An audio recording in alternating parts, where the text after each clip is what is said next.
All right, move on to the second part just to end out here. Just we'll round it out. We'll go quick. I know some of these questions might require a longer answer, but if it's possible, just to kind of give, you know what I mean, just so we can fire through these.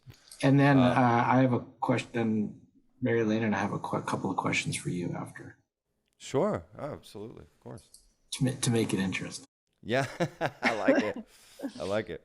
Okay, Dr. Elena, I'll ask you first. What is misinformation mean to you, that word?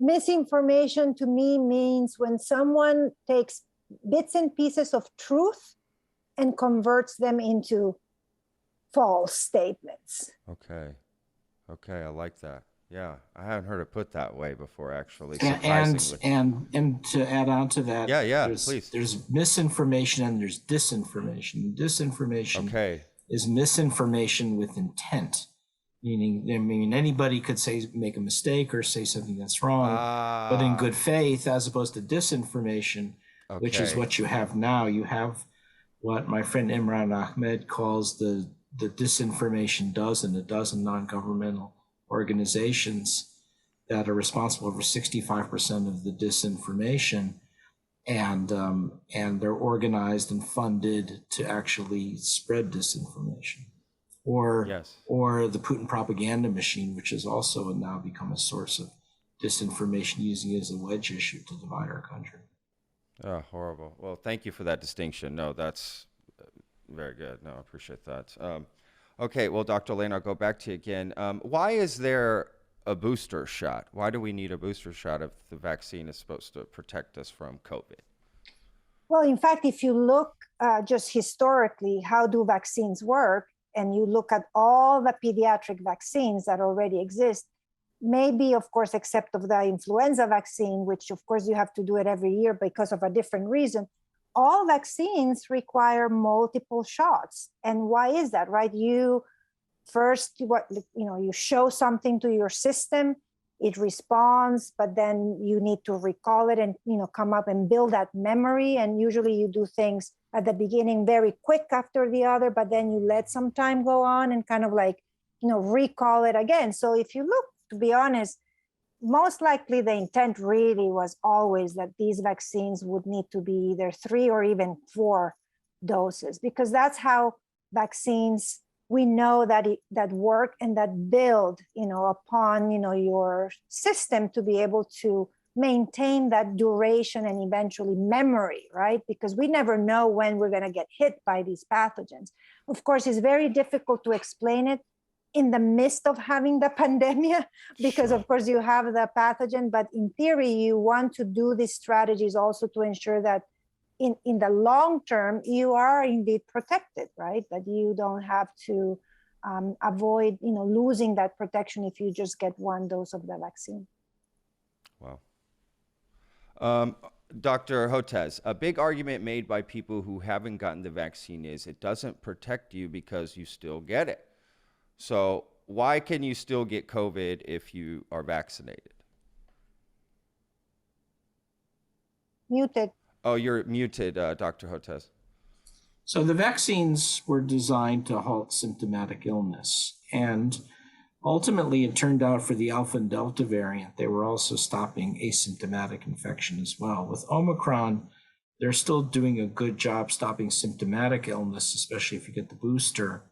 But not as strong as stopping infection. So here are the numbers. If you get vaccinated, the 2 doses, and boosted, the CDC has come out with the data now showing a 90% reduction in getting hospitalized, 82% reduction of getting an emergency room visit. But now there's this sort of buzz out there saying, hey, wait a minute, it's not stopping infection. It's not true. It is. So the CDC has come out now with data published in the Morbidity Mortality Weekly Reports, MMWR, which is their major platform for disseminating information, showing that if you get vaccinated and boosted, you're 3.6 times less likely also to get infected as well. So there is an effect on reducing getting the infection. And there's also a reduction in the amount of time you're going to shed virus. So, And because of that, it could also have a big impact on preventing long COVID. So, again, this is an example of disinformation. They use this as a way to try to discredit vaccines. The vaccines are still good. Sure, I couldn't agree more. Okay, Dr. Elena, why should I? This is not obviously not me, right? I'm saying this as I in general here. Why should I get the vaccine if I'm not immunocompromised, older, or at risk? I'm healthy. Why do I even need to get this? Well, first of all, because indeed you still protect yourselves, even if you think you're healthy. Certainly I would prefer to be protected myself, but also because you probably are living, where you will become in contact with those that are less fortunate of, having, some risk factor that puts them in more, at higher risk. Or elderly, for example, living with your parents or your relatives, and even just colleagues at work.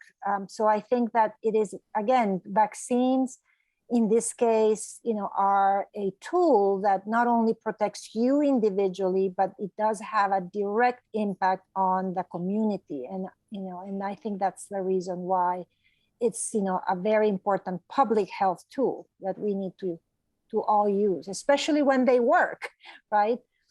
So I think that's key. I agree. I appreciate all these answers, y'all. I'm really hoping this does some stuff for people. Dr. Hotez, why should people who are vaccinated be scared of people who are not vaccinated?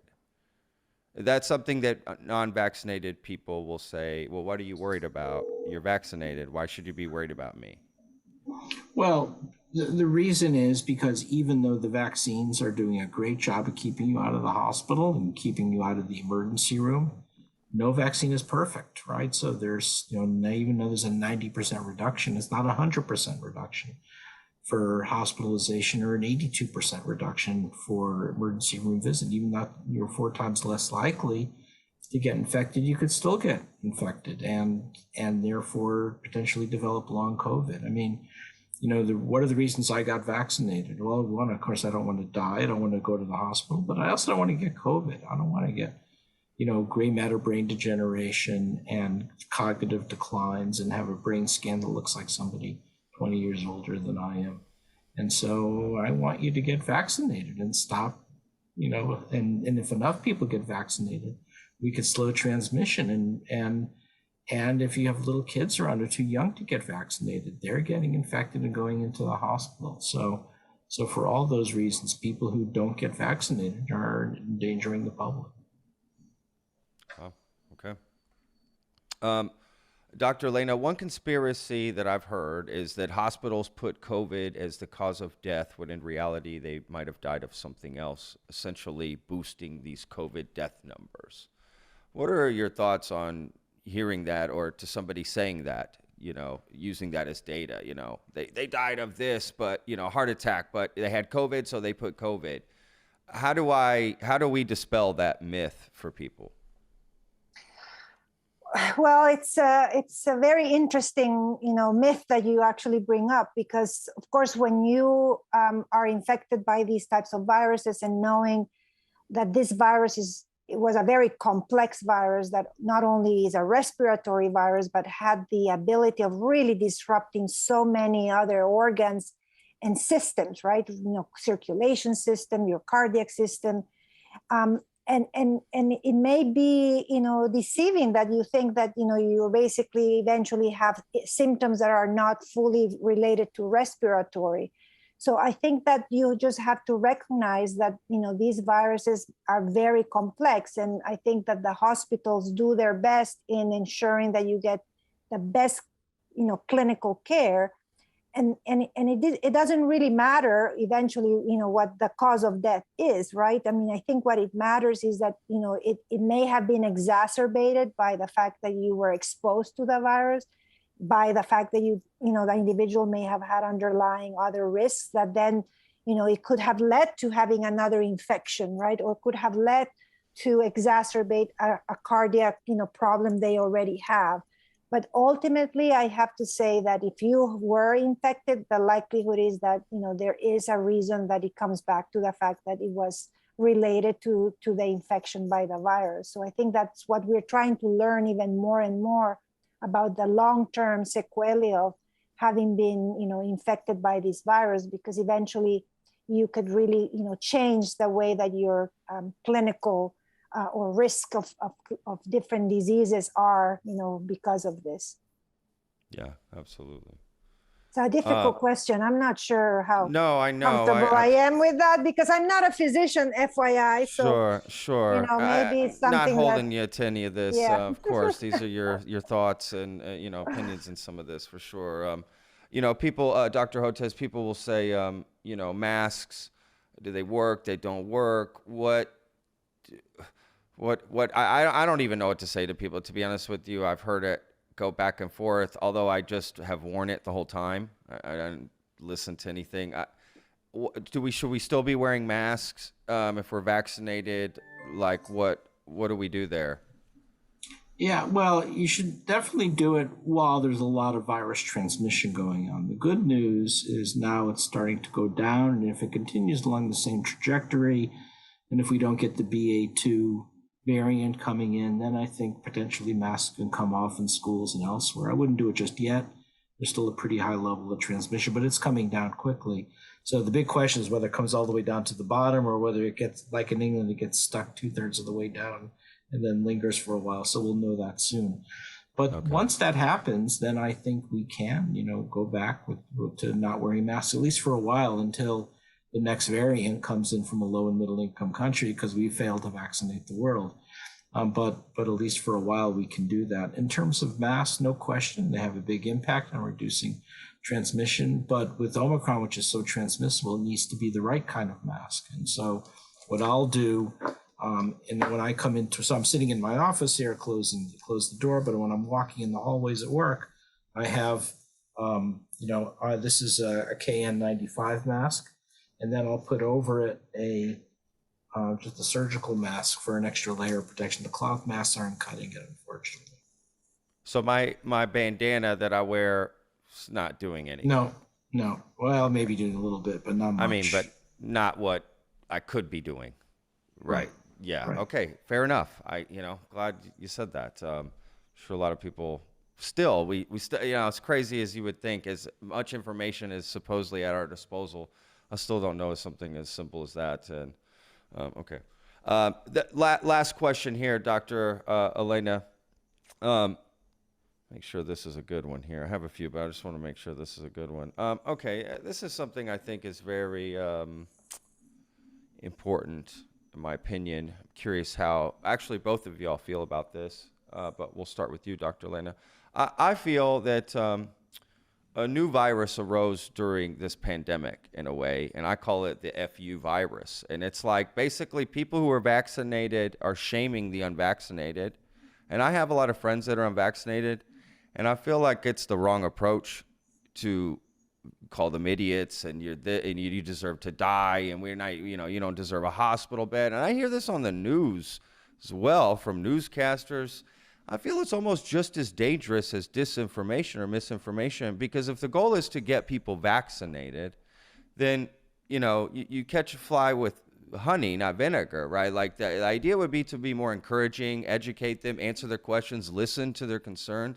I personally have found living here in Texas and being vaccinated and pushing for that, I do have a lot of friends that are not vaccinated, don't want to get it, and I've never pushed them away. I've just sort of tried to listen and I try to understand where they're coming from, maybe try to answer some of their questions. In fact, I'm doing it with this as well. And my friends are, one's in Washington that I asked, one's in Missouri, one's in Texas. So I tried to get a good, viewpoint of the world. But I'm curious what y'all think about that approach of trying to reach people. I don't know. Dr. Elena, I'll just pass to you. I don't want to ramble anymore here. Well, I have to say, I agree with you. And one thing that I have learned from Peter and that he has taught me throughout the years is you always have to be good with your friends as well as with potentially your enemies, right? So always be good to everyone. because as you said, right, everybody has their own maybe reasons, maybe they may be misinformed reasons, Sure. but Sure. everybody has their story, right, of why they believe something or they think they believe something. So I agree with you. I think that first of all, we have to be very good listeners, because the same way how we can provide our own stories of why we are believers of vaccines, and even more because we're scientists actually really literally seeing the benefits that they can provide to human beings. But at the same time, be able to listen to everybody else's stories, and maybe then based on that, you really can make a conversation, and really shifting that conversation. It shouldn't be a debate. It shouldn't be the fact that you have to convince them. It's really understanding why, and maybe then just giving your own side of the story, right? Say, I understand why you're coming from, but this is why I believe on Yeah. the vaccines. Yeah, I agree. Dr. Hotez, what do you think? Yeah, no, it's tough, because what's happened now is vaccine refusal is, as pointed out by Charles Gaba, the New York Times, the Kaiser Family Foundation, NPR, clearly is very much along a partisan divide, and it's particularly virulent here in Texas. And so people now are tying their political identity to not getting vaccinated, Yes, and the consequences are terrible. Yep. Since the summer, we've lost 25,000 unvaccinated Texans to COVID. They basically have thrown their lives away for what? For nothing. And so trying to uncouple the anti-science from the politics has been one of the toughest things I've ever had to do.